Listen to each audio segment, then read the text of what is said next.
This might come as a surprise to you, but I fucking loved Halloween Ends.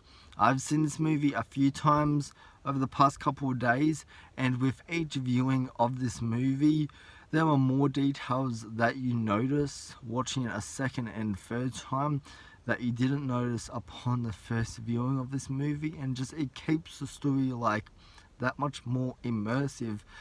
That that there's a lot of these kind of background details, there's a lot of these like shadow shots, and there's so much in each frame. There's so much brilliant direction from David Gordon Green that a lot of people are not picking up on. Like there's so many just small lines of dialogue and so on, and like just background billboards that really add a lot to the story that is being told, even though it's not a center focus in the shot. It's so brilliantly directed, and it's so brilliantly transmitted into the film as a little tease for what's to come in the movie. And it really adds a lot to the experience of Halloween Ends. And that's the other thing as well I love about Halloween Ends, is this isn't your standard typical hack and slash Michael Myers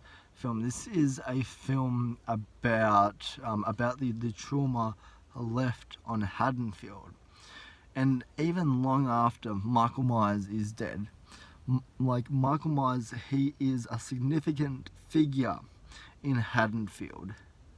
Even if he's dead, he is still alive in the history of Haddonfield.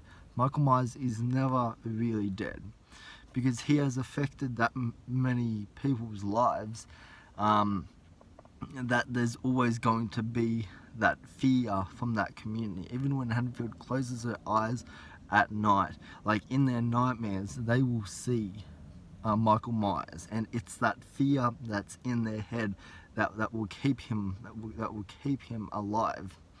And I think that's something that this movie captures brilliantly through the eyes of Corey Cunningham. And speaking of Corey Cunningham, I love his character. If only he could have been in Kills and this movie. Because that's how good of a character he is. I want to see him in more Halloween films. I want to see a Corey Cunningham spin-off. I just think he's such a great character in this film, and he really adds a lot of layers. And David Gordon Green and the writing team did such a great job, of writing his character and making him feel like a real human being. And I think the thing I really love about Corey Cunningham is you can understand his motive. He's a very relatable killer in this film. Is he was bullied, he's abused by his parents, and then that's kind of what's driven him to get revenge. And then but I think what really was the awakening moment was when he stared at Michael Myers dead in the eyes, and then it was the fear was overshadowing him. And the way I love that whole confrontation between Corey and Michael, not only from Corey's perspective, but you read just that whole scene. It's shot it's shot so beautifully. The way I interpret that scene is while Corey is in the tunnel, that is the Corey Cunningham that we saw at the beginning of the film. But then once he exits the tunnel, that's when evil is born. That's when the old Corey Cunningham ends and the new Corey Cunningham begins. That's the way I've always kind of interpreted that scene, and that's what I love about it. And then another thing I love about this movie that David Gordon Green got such spot on in this film is when Michael Myers first stabs the police officer. I can't forget his name because he's that much of a dickhead. I forget his name in this film, but the one who was hitting on Allison. When Michael stabbed him, just you can see him kind of, shake, because it's because, he's forgotten, how good this actually feels, how good it feels, how good it feels to, to stab, like to stab someone. I think that's what I really love, like about it, is it's that small detail of like, of like Michael is back, and it's such a small detail that can be missed, but like it adds, so much, to the character and to the story. And it's like, that's what I mean, is this is such, a misunderstood masterpiece. Is there is so much in this movie that is so well done, and there's so many, writing tricks, that, like that the writers, pull on us. One being, that really caught me off guard, the first time that I watched it, and the more I watch it, like that scene just gets better for me, is Corey's death.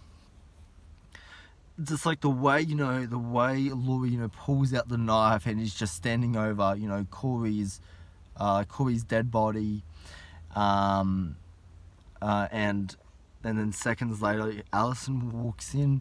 Like, to her, that would look like, Laurie killed Corey, and just like the whole setup of that scene, it's like it really catches you off guard. And and same with the opening scene, like you really think, Michael Myers, is like, is killing this kid. You think it's, it's like, it's your standard typical, like Michael Myers, type opening, but no. And then that kid falls, and then that's kind of what sets up, Corey's arc, in this film. And there's just so many scenes like that are just so misunderstood, that are just so brilliantly, like directed, and all that. And to me, like, I'm not bothered. I'm not bothered at all that Michael Myers is in this movie for like 4 minutes. I don't have a problem with that, because, like, I mean, if the rest of the movie, if the rest of the movie like was shit, like, I mean, I would want, Michael Myers, to be the main focus. But since everything surrounding Michael Myers is so brilliantly written and directed, like, I don't have a problem that Michael Myers is in this movie for as short of amount of time, and he's not the one, that really, kills a lot of the people in this movie. Anyways, there's 2 kills from Michael, and that's what I love about this movie. And just, yeah, I can praise this movie all day. I love the ending to this film, because, like, yeah, the ending of this is, it's kind of like an open-ended ending, depending on, on your interpretation of it. It's like to me, like, it sets up that, that Michael can be anyone, like anyone in Haddonfield. Anyone in Haddonfield can be the face of evil. Anyone can just put on a mask and go kill someone. I think it's just like, it's that legacy of Michael Myers, that will live on. It's that curse that this movie introduced, that Michael Myers, like, he's a virus.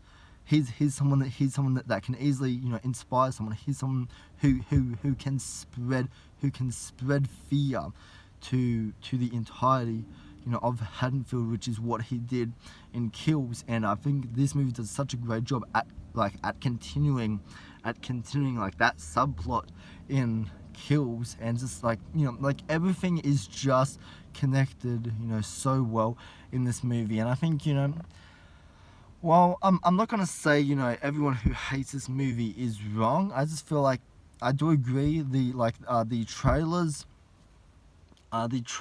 and the marketing material and the promotion for Halloween Ends, I think, is very mismarketed, because this film is marketed as, as this big final conclusion, this this final showdown between Laurie Strode and Michael Myers, and that's like 4 minutes of the entire movie. So this movie really has nothing to do with that. I think what it came down to is the expectations of audience and of critics. And even on the fucking poster, you have Michael and Laurie standing back to back. Like, you can't get more obvious than saying that this is the final showdown between Laurie and Michael, and not make the whole movie kind of based around that. And so I think that's why a lot of people are pissed about this movie. I think that's why one of the reasons for why this movie is getting the hate. I think if they really kind of sat down with the marketing team and really discussed a lot of the meaning and a lot of the purpose of Halloween Ends, I feel like that would have made this movie a lot better. And yeah, I feel like that would have made, well, not necessarily like the movie, but just like the marketing material for this film, it would have made it like a lot more better. Would have at least told the truth on what this movie is actually about. Because Corey, I think he only has like a handful of shots in the trailers for this film, and he's nowhere to be seen on the posters. And so I think since Corey is really this character that kind of really came out of nowhere, he wasn't really introduced like in the trailers or in the posters, for this film. Like, there was very limited information. I can see why the marketing team went that direction with his character, but I just felt like I felt like you could have maybe said more or shown more of him, just to really kind of tell the people of the world what this movie like is about. Because this isn't a Michael Myers movie. This isn't a Laurie Strode and Michael Myers story again. This is a Corey Cunningham